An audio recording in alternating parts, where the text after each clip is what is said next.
So, in other words, this whole story that modern day economics depends on, relies on, is a story of fiction, and there's no evidence to back it up. Nima, can you give us the most concise description you can of what economics is generally understood to be right now? Well, sure. It all starts with the barter theory of money, and that's where we're going to start sort of attacking the prevailing paradigm today, which says that the origin of money is barter, meaning that in primitive societies, we had individuals trading goods against other goods, for example, chickens against cows, and cows versus silver tablets, sure, okay, and shoes, and so on and so forth. And over time, in this process of constantly changing, the most fungible and most suitable items and most homogeneous substances and items and things became money, which in our sort of history has been traditionally gold and silver, and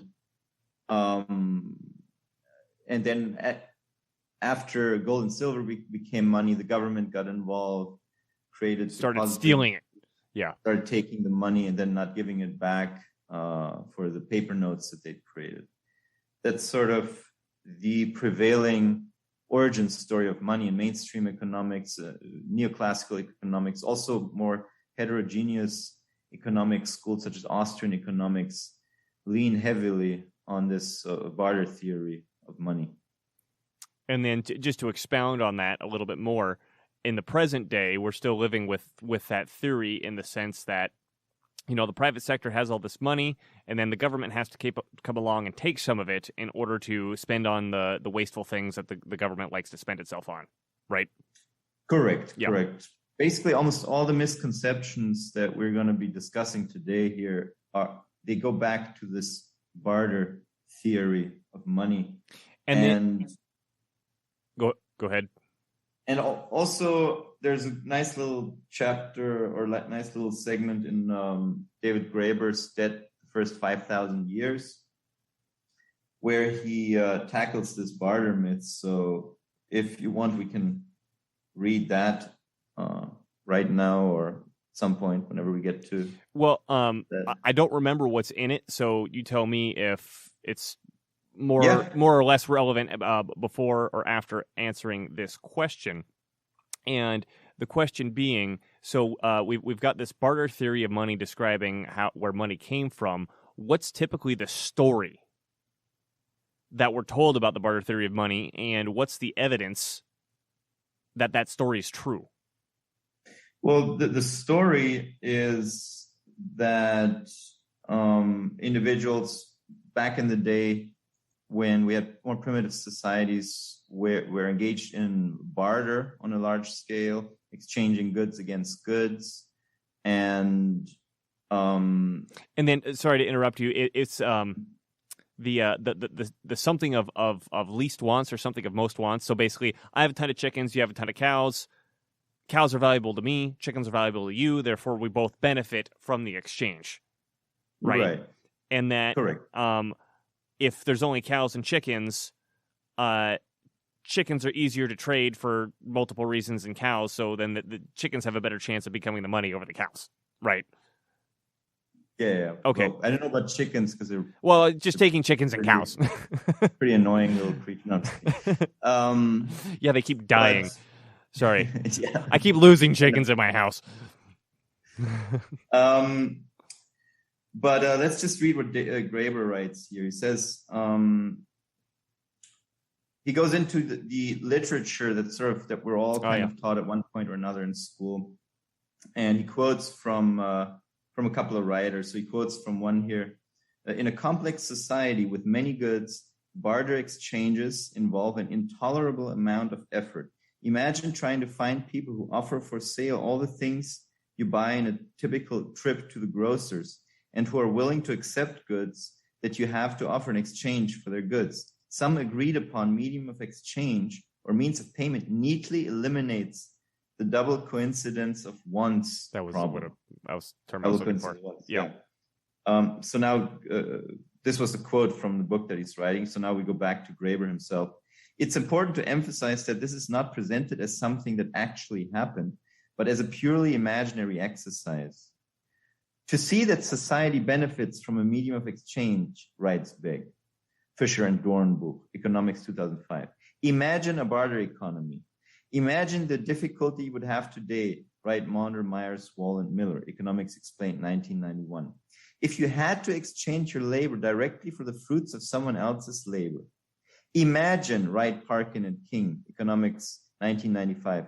You have roosters, but you want roses. One could multiply examples endlessly. Just about every economics textbook employed today sets out the problem the same way. Historically, they note, we know that there was a time when there was no money. What must it have been like? Well, let us imagine an economy something like today's, except with no money. That would have been decidedly inconvenient. Surely people must have invented money for the sake of efficiency. The story of money for economists always begins with the fantasy world of barter. The problem is where to locate this fantasy in time and space. Are we talking about cavemen, Pacific Islanders, the American frontier? One textbook by economist Joseph Stiglitz and John Griffel takes us to what appears to be an imaginary New England or Midwestern town. One can imagine an old-style farmer bartering with the blacksmith, the tailor, the grocer, and the doctor in his small town. For simple barter to work, however, there must be a double coincidence of wants. Henry has potatoes and wants shoes. Joshua has an extra pair of shoes and wants potatoes. Bartering can make them both happier. But if Henry has firewood and Joshua does not need any of that, then bartering for Joshua's shoes requires one or both of them to go searching for more people in the hope of making a multilateral exchange.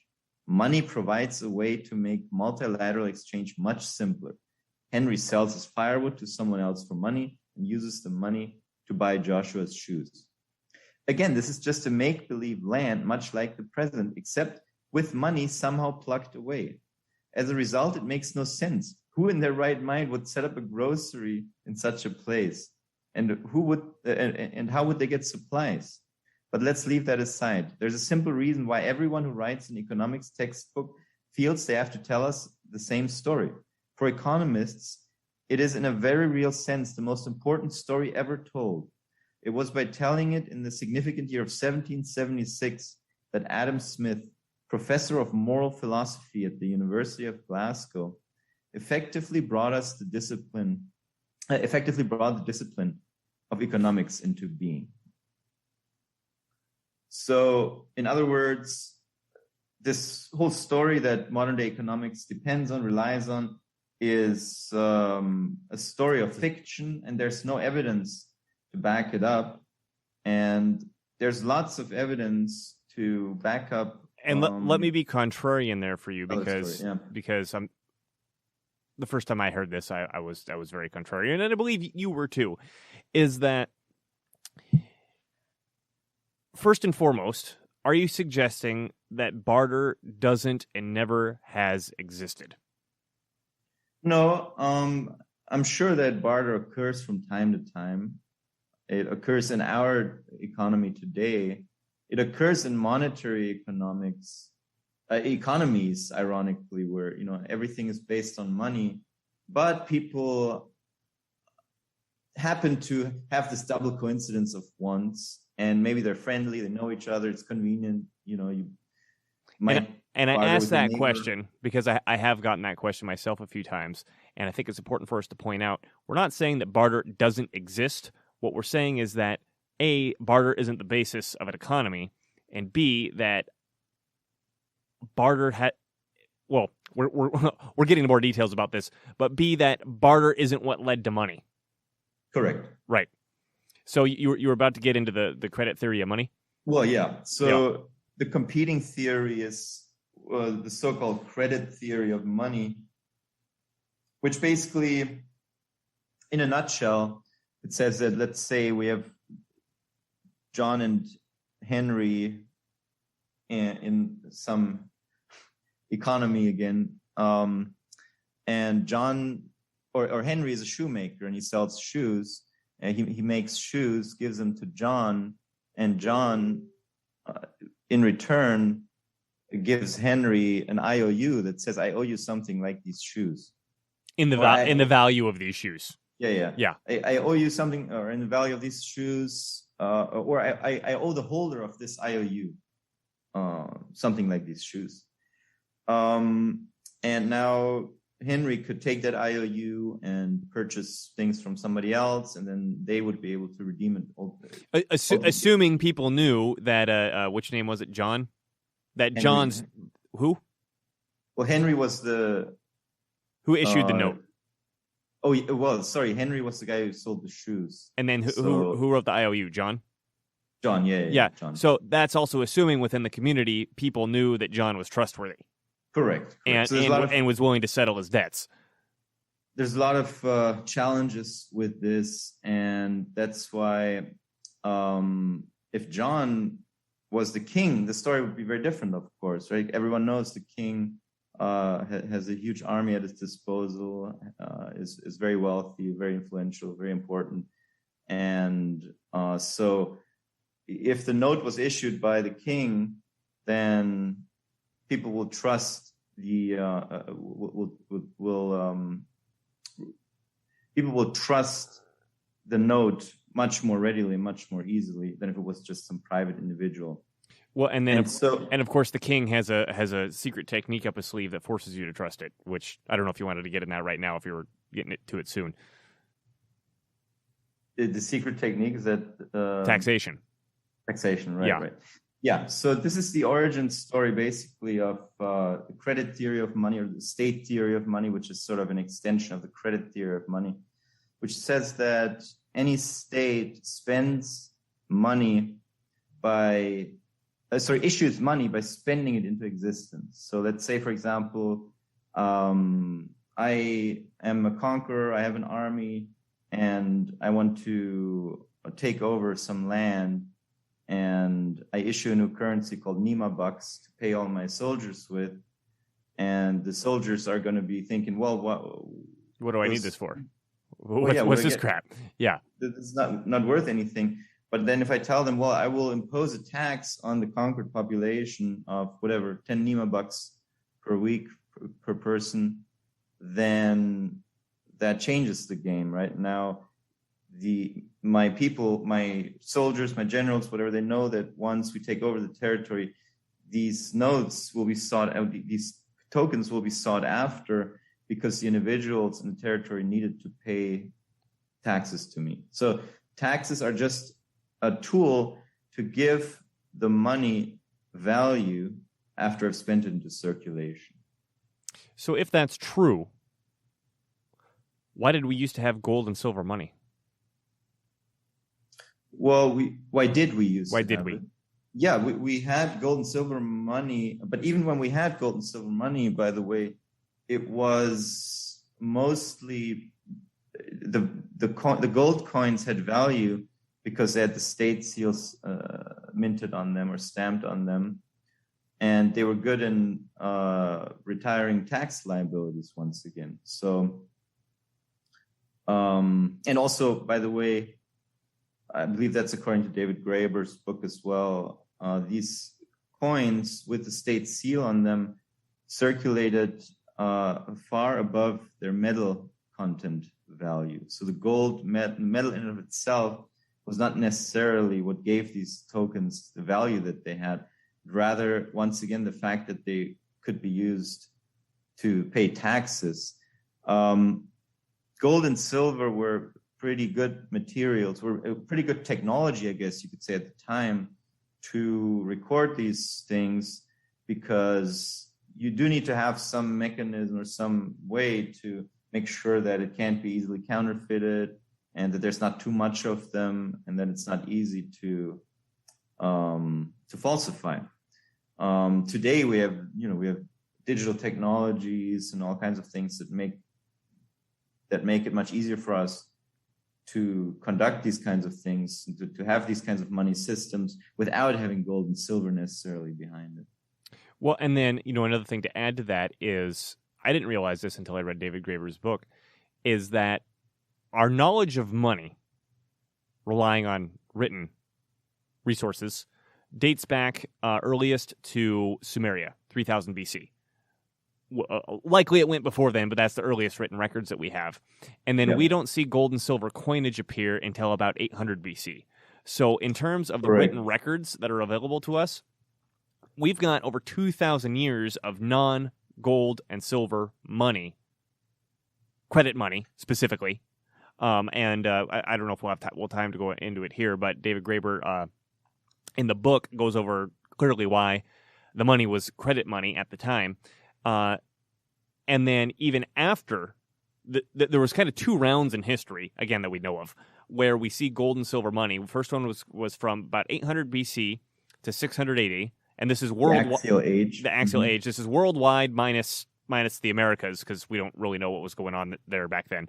And then the coinage disappears roughly from 600 AD, and then, what was it, 1250? Was that the date? Something like 1450. I think it's something like 800 to 1400. Okay, so medieval era, like late medieval era, is that the coinage starts to appear again. And during those times where we don't have that coinage, you see very clearly credit systems have been established. And, one of the things I wanted to go back to was, we were speaking about the barter theory and saying, okay, here's these fanciful stories that these economic textbooks like to talk about. And they always use the word imagine, and often they'll actually give kind of a pretty ridiculous description of a grocer opening up in a place where there's no money. Like, that doesn't even make sense. So, in terms of evidence, I wanted to point this out, that in the historical, the archaeological, and the anthropological evidence that we have, there's nowhere that we see a society basing its economy off of barter. The one exception to this that we see is jails or prisons and prisoner of war camps, which is very typical for cigarettes, for example, to become money. And if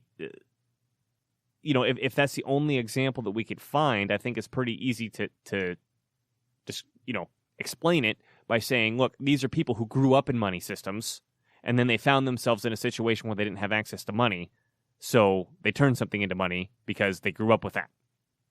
Right? Correct. So, did you want to say anything else more about the evidence of barter versus the evidence of credit? Yeah, well, I want to speak some more to the evidence of credit. Yeah. So we have all kinds of anthropological evidence from way back when, that these kinds of tools were used, or these kinds of tokens were used in payment by the state, that would have to be matched up against some, for example, tally sticks. Okay, a British government would pay people in tally sticks, which is basically, you take a stick, you break it in two, you keep one half of it, and then you hand over the other half as payment to somebody who you're paying. And then the tally stick would be good in tax payments. So whoever held the tally stick could come back to the king and pay their taxes with it, and then not have to surrender their food or their produce or whatever. And because the breaking pattern is very regular, so you could easily match up the tally stick back to its stub. I think that's where the term stub actually comes from. And that way you would know it was really one of the king's tally sticks. So these tally sticks were absolutely used by the British crown. And also there's evidence of the bar tab during the Sumerian days, where people who went to a bar, they would just basically, they wouldn't necessarily make payment right then and there, but the bar owner would mark their debts on a bar tab. And they'd settle up once every year, or twice a year, or something like that. And that also, the evidence is more clear of that one during the medieval era. Yes. Right. Yes. And then again, David Graeber's book just gives example after example after example of this sort of stuff on the credit side. And the only example we could find on the barter side is the prisoner example. Another historical point that I wanted to point out, because a lot of people will jump up and down and say, well, what about Rome? So Rome had gold and silver coinage, and then they debased it, and it caused all this inflation, and we're going to be talking about inflation later. And that was the issue, is that they went away from the real money, the gold and silver, and kept debasing it, which is one of the arguably one of the major issues that brought Rome down. And this isn't in David Graeber's book. I picked this up from The Lost Science of Money by Stephen Zarlinga. He's not an MMT guy, but he's a credit theory of money guy. And I didn't realize that Rome, if we start Rome from approximately 780 or so, didn't introduce BC. Yeah, thank you. Didn't introduce silver coinage until after the Punic Wars in like 216 BC. I want to say. I'm not sure if that's the exact date, but that's roughly the date. And up until then, they used bronze. And the question is, well, if this if gold and silver was money and they're using bronze, what the heck is going on? And Stephen Zarlinga makes the argument that the Romans at the day understood that the money had a legal value, not a material value, and it lasted for 500 years. And that again, this is hard to say with any sort of certainty, but his hypothesis is that one of the reasons of switching over to silver is that when the Romans actually really started conquering all of Italy, the soldiers would go to another area, and that area was using silver.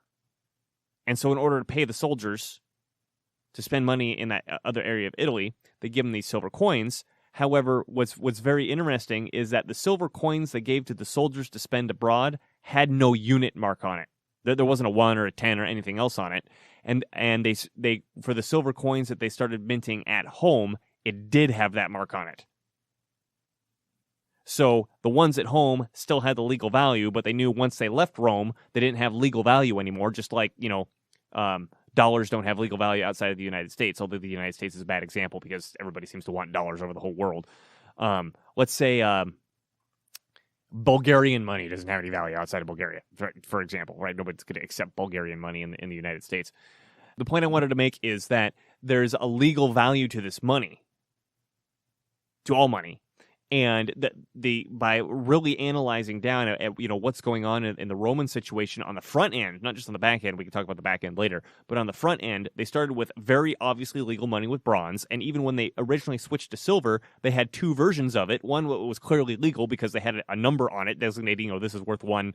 I can't remember what the unit of money was, and one without it because they knew it's just here's just some metal that you can go trade metal for whatever that value is over there. Okay. Yeah. I don't think I even told you that one yet. Yeah.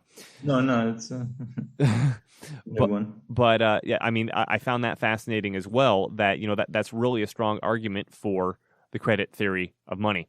And that part's not important. Go ahead and take it back from where you were at. Well, just to go back to the time periods, just so just to make sure we complete that picture. What Graeber suggests is that the earliest monetary system that we're aware of is a credit money system, which is the period of the great agrarian empires, which goes from about 3500 BC till about 700 BC. And then, as you mentioned, 700 BC to about 800 AD, we have the axial age, which is a time when gold and silver coins were used more often. And then again, from about 800 to 1400, we have the medieval era, which once again was a more credit-based economy. And then from 1400 through 1971, I believe, we had gold oriented economy again. And then from 1971, when Nixon took the U.S. off the gold standard, through today, we are back in a credit money paradigm. Important point. I don't know if you remember this. Warren Mosler told us this before. Is he argued that it was actually 1933 because even though Nixon took us off the gold standard, that was the international gold standard. Yeah, it was a gold exchange standard. It wasn't even really a gold standard. And Americans weren't allowed to own any gold, in fact, during that whole period. Yeah, because FDR got rid of the national gold standard in 1933. And so Mosler's argument was that between 1933 and 1971, internationally, nobody ever asked the United States for payment in gold until France started doing it at the beginning of the 70s, and that's when they went, oh, we don't want to have to pay all this gold out, so let's just nix the standard. Right. It was, I think, largely due to the Vietnam War. A lot of money somehow ended up in France. A lot of U.S. money ended up in France because Vietnam was a French colony, and still a lot of French influence out there. And anyway, a lot of U.S. dollars ended up in France, and so they started asking the U.S. central bank for gold that they had promised them. Mm-hmm. And then I believe Germany also started accumulating a lot. And so then the U.S. just, decided forget it. Yep. Let's change the game. Yeah. Yep. So, but also what I wanted to say about these different periods is that Graeber suggests that periods of gold and silver money were generally periods of universal warfare, because one of the most important aspects of gold and silver is that you can steal it, and there's no tracking mechanism. No tracking, right? You can steal it, melt it, and then it's your own gold. So that's one of the big advantages of gold. You can always steal it. You can always rip it out of whatever context it's in. It's not so easy with the credit money. Well, and then I mean, just kind of visualize it for today. If I've got to, walk to the store from my house with a bunch of gold and silver coins on me to go shopping, that's an easy rob target. Versus I go shopping with a bunch of credit cards and maybe a couple bills. That's just a completely different thing. Right, I can cancel my credit cards before they can go crazy with them. Or, I mean, if I went shopping with that money and someone watches where I came from and they go, oh, well, he must have a safe in there with a bunch of gold and silver coins, right? So, people tend to talk about, how much more useful and malleable and divisible gold and silver is, and I think they tend to forget that point, which is that it's also that much more easy to steal. And like you said, in the times of universal warfare, when and we're kind of, it's easy to think about Europe, but it was actually a world. China was also on the silver standard specifically, and in fact, I don't know if most people knew that throughout a lot of European history, even going back to Rome, there was a massive transfer of precious metals to the east. More recently, because China had the silver standard, so silver was very valuable over there. But even so, silver was typically twice as valuable in the East over the West. So the West typically had this 12 or 16 to 1 exchange rate of silver to gold by weight. And the East, India in particular, I believe it was like 6 to 8 to 1 for an exchange rate. So this the silver, do I have this right? Am I doing this right way? The silver is twice as valuable. Yeah. So the silver would like to go to the east and have gold come back. Right? Because the silver was worth twice as much. Anyway. So the whole world's using this stuff. And again, I'm thinking now more in the early modern, late medieval era where the gold and silver coinage comes back. You have various countries transporting gold around. I mean, just imagine the Spanish ships coming back from the New World loaded with gold and silver. I mean, how valuable is it to go pillage that gold and silver, right? Like you just said, once I got it, I can melt it down, turn it into whatever I want. No one knows where it came from.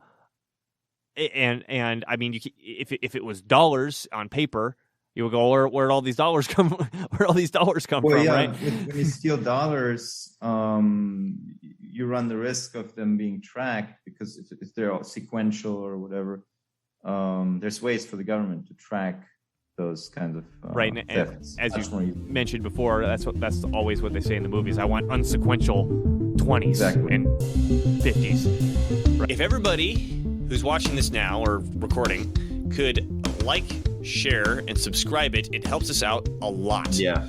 I hate saying it, but it's just true.